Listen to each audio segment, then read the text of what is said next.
Hello everyone, a very warm welcome. This is in continuation to the summary analysis of Unit 8, that is Religion and Society, of Paper 1, Fundamentals of Sociology. Today I am going to explain to you all about animism, the different types which comes under the different types of religious practices. This is the syllabus of UPSC of Religion and Society, that is of paper 1. My previous lesson, I explained to you all about the sociological study conducted by Max Weber on the Protestant ethics and the spirit of capitalism. In this lesson, in the types of religious practices, I'm going to explain to you about animism, the man who did a tremendous job in finding out about the primitive type of religion. This is the picture of Edward B. Taylor. So coming back to the main point of animism, now when we talk about religion, it is taken from the Latin word religare. Actually, it is pronounced in a different way.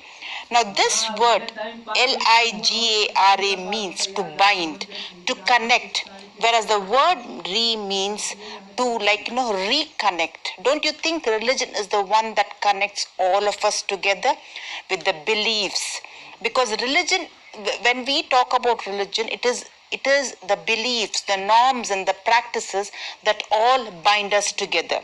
Religion, if it has led to the unification of the members, at the same time it has also left to communal tensions, the terror wars and all that. So it has both its pros and cons. But what is more important to religion is the aspect of faith. Faith is one of the most important characteristics which is found in all religions, irrespective of whatever religion I'm talking about. Every religion, the thing that is its faith. Now, whenever anybody have a problem, why is that they go to God? The faith they have, that something they might, a way is shown to me, my problem will be solved. So faith is the most important characteristic of all religions. Even according to the Indian classical thought, Bhagavad Gita, it says, man is made by faith, as the faith to a man, because that is the importance of faith to religion. Not only that one, even when the Buddhist scriptures also, they recognize faith as one of the 5 faculties of man, and it is the faith that guarantees the human's relationship within the society. Religion is something a very subjective and a private matter, but when it comes up to religion, all of us, irrespective of whichever religion we belong to, we share a set of beliefs. And this is one of the reasons why it elevates to a wider human place, because faith is something you can even turn, a stone is also turned to a god. It is the faith. You must have seen, if a particular place, if the miracles happen, people just go flock there. The faith they have, the faith in that God, whatever image or whatever it is, that is the one that elevates the faith, to a wider human plane.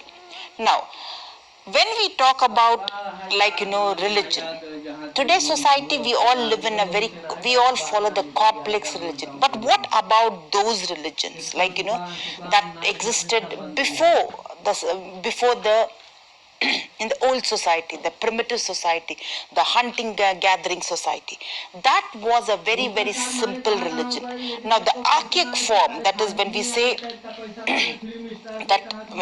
archaic, it is that does not have any historical perspective, it is timeless. In this form of religion, the knowledge and the belief and the traditions is transmitted orally. There is no written form. Whereas when we talk about complex religion, you have the holy books, you have the holy scriptures to tell you this is what's said by this particular God, the teachings, the principles.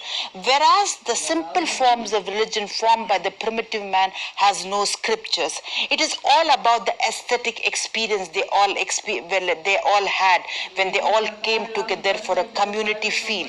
It could be during festival days, it could be for a community dinner or something like that. It is essentially descriptive, it is not explanatory, you do not have any explanation given to it. This is something that is transmitted from mouth from one generation to generation. It is practiced in good faith by the primitive men.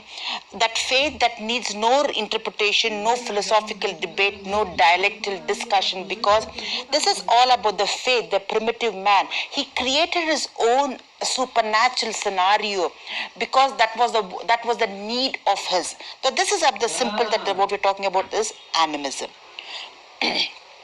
Now, the first animism, this whole concept of animism was started by Sir Edward Taylor, the great anthropologist, created animism as one of the social anthropological earliest concepts in his book, Primitive Culture. Now, when we talk about animism, this famous book was developed, this thesis of animism, and it tried and differentiated between magic, religion, and science. Anima, when you talk about means spirit. Animism is the given form of religion when man finds to, he finds to see the presence of spirit in every object that surrounds him. Now, you need to understand now how did this, this animism is the one that gave birth to religion and as a religious concept from the primitive society. Now it's a complex religion, but this was the one that started off the concept of religion. So, now, what is it that, how did the primitive man get this idea of animism like?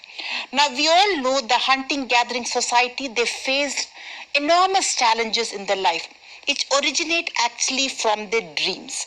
Now, see, when they had this dream, when they were sleeping in the night, when they had these dreams, in these dreams, they encountered with another figure of him who looked just like him, a double, but they realized that the double, what they saw in the dreams, was more elastic. I mean, the spirits, like how they move faster and more dynamic than the real self. So this primitive man realized that when the man sleeps, the anima or the soul, moves out of the body temporarily. That is because he's sleeping, and it moves out permanently after his death. Though the double resembled his body, it was more superior in terms of quality, and he realized the presence of soul in human body was responsible for the elasticity of the images what he saw in the dreams. And the primitive considered that when man sleeps, it moves off the body temporarily, like how I said.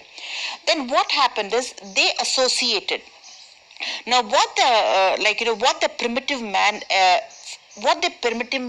analyzed, or they came to a conclusion that now everything that was around them which had birth, growth, decay was associated with anima or spirit, because like trees, natural force, rivers, mountains, now all these are things that have birth, growth and decay. So what they did is they started worshipping all these things which had all these things, or which had all these concepts of birth, growth and decay. It could be the form of trees, rocks, all these things.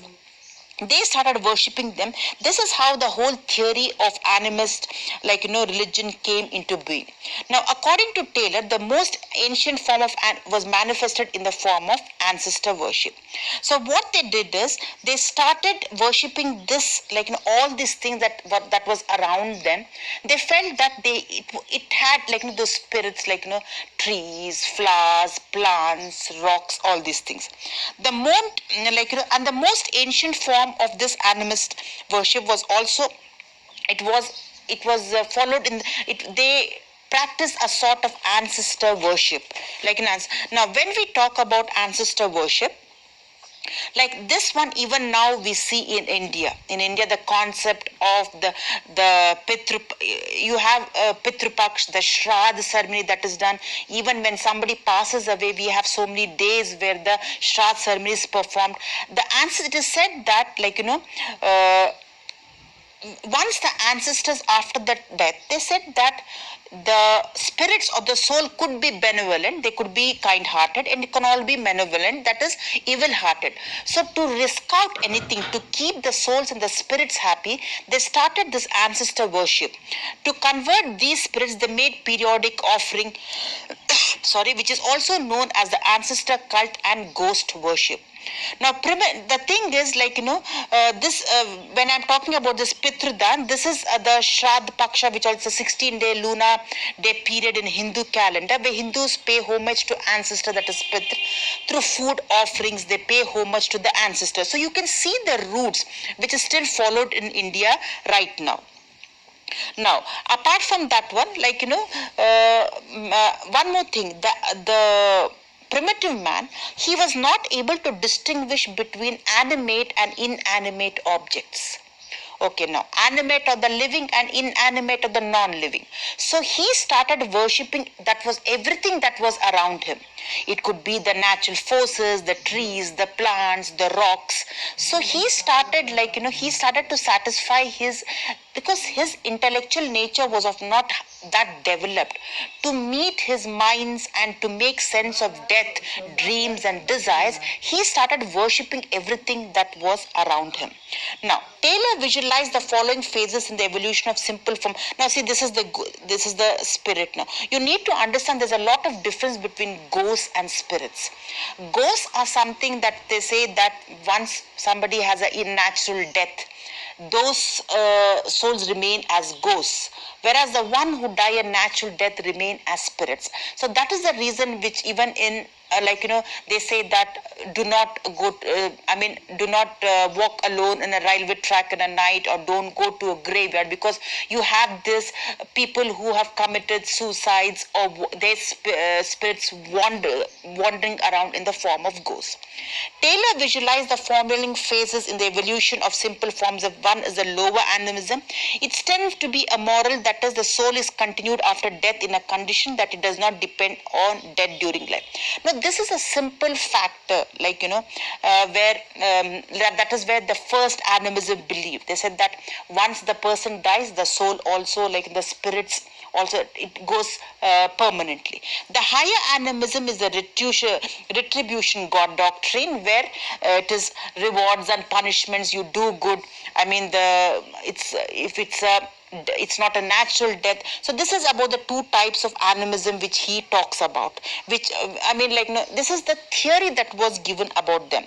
Now, when we talk about animism, in the contemporary thing, you still have indigenous groups and tribals following various animistic